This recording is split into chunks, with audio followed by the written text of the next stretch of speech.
your boy back and I'm going, yo, it's crazy. Academics just basically confirmed that Elliot Wilson was just capping and just lying for obviously no reason, but maybe he wasn't lying because maybe he believed his source. But I'm pretty sure I believe Academics more than Elliot Wilson just because the only person that I can consciously know that's just talking to Drake and that has direct connections to Drake because it's being paid off by Drake's labels and all that stuff is Academics. You know, Elliot Wilson kind of turned his back on Drake during the beef, or to me, disrespected Drake, or that's what Drake kind of seems to direct to Elliot Wilson when he sent in the rat emoji. You guys let me know what y'all feel about that. But let's hear what Academics had to say because he basically just made Elliot Wilson look kind of crazy by just telling them the truth. Drake and Future ain't gonna be friends because Future does not stand for that fakeness. You know what I'm saying? Especially with the fact that Future platformed Kendrick Lamar to destroy Drake and J. Cole with the big me. Let's see what happened. Let's get it. Spoken to extremely credible sources on both sides. And Drake and Future has not been on the phone. So, not too sure who gave Elliot Wilson the authority to say this. But from what I hear, that is not true. That is 100% cap. Now, I'm not going to say Elliot Wilson is contorting or misrepresenting facts, but whoever his source is, from what I've heard, whoever that source is ain't telling the right thing. So, again, I'm pretty sure he'll rock with his sources, but I think I rock with mine. Okay, and from what I've heard, that is not true. Again, only thing I call to confirm multiple places on both sides. Did Future and Drake get on the phone to resolve shit? And the answer was categorically no, that conversation has not happened. So just letting you know that while this sounded great and that all the media outlets have reprinted it, it's the reason why Drake hasn't commented, Future hasn't commented, because it ain't true. Okay? So, doesn't mean it won't happen in the future. Doesn't mean that I don't personally want it to happen, and I think every fan does want it to happen. But from what I'm hearing at this moment, that reconciliation has not yet completely occurred. If it's going to occur. We don't even know if it's going to occur, right? The only thing I verified was there was no conversation that was had between Navadius Cash, or is that his name? Or Cash Wilburn at this point? And Aubrey Drake Graham. There was no on the phone conversation at all. So hopefully they get back together, man, because we still do need What a Time to Be Alive, but it ain't happened yet, man.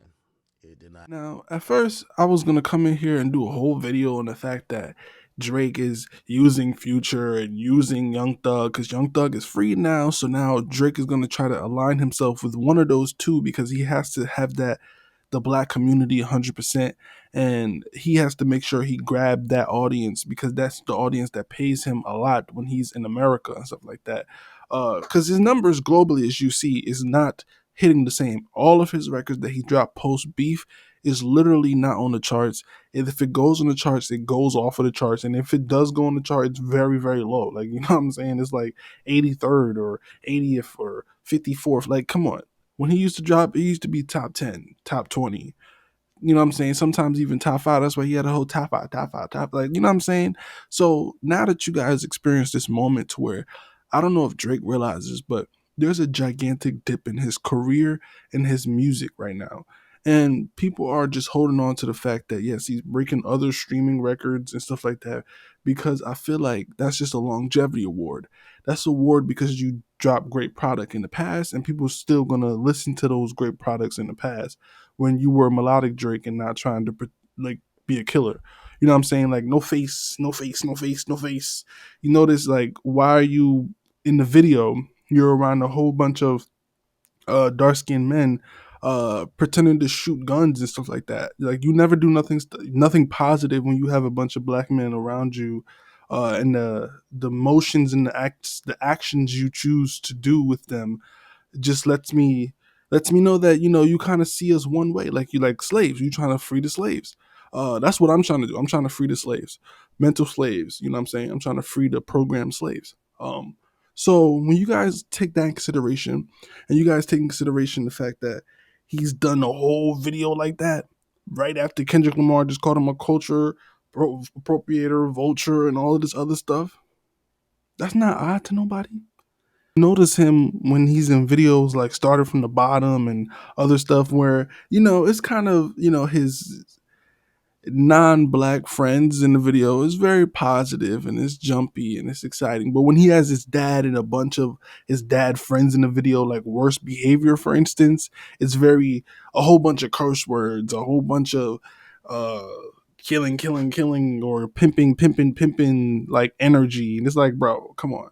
You know what I'm saying? That's all I'm saying. In terms of optics, it's like when Ice Spice said that she had Cleo basically be there for an aesthetic to make her look blacker, make her look more tough, or make her look more stylistically cool, right? And then you take away Cleo, and now what does she look like? A melted ice. So you guys take this stuff in consideration when you guys look at the products and the mainstream entertainment, what they push to us. It's like you gotta be picky with your food. People always talk about food, but they never talk about what they feed their brains.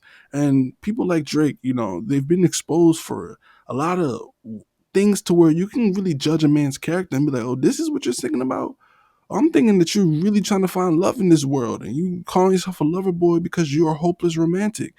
No, you're just soliciting women and just trying to just have sex with anything. And if it's one of your friends' girlfriends, you want them now. You know what I'm saying? So it's these type of tactics that people don't take in consideration when judging an artist, when they allow themselves to be judged. You know what I'm saying, based off of their actions. There's a lot of people like that in this world, but there's a percentage of that is extremely famous, and he's just one of them.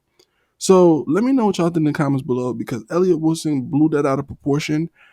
Drake would be the type of person to try to squash the beef though, and try to use Future big moment, because he's been having a big year right now in terms of the beginning to the end. He's just been consistently going viral and consistently dropping great product through public opinion. So it would make sense. But I'm pretty sure Drake has his eye on a bigger fish, which I think is Young Thug. I think he's gonna try to utilize that Young Thug first day out energy, and he's gonna try to attach himself to him very early on and try to do a song with him, try to make sure that he's very much like on his shoulder. You know what I'm saying? If Young Thug don't, because he's probably most likely gonna make a song with Gunna first, but if he, I don't know if Drake is even gonna make a positive song, because I don't think he can make a positive song anymore. Everything's been very negative and like, oh, I can't sleep at night. Oh my god. But let me know what y'all think, because I'm gonna just keep going on my Drake rant. So let me know what y'all think in the comments below. It's being brought from me the room. Back with another one. Peace.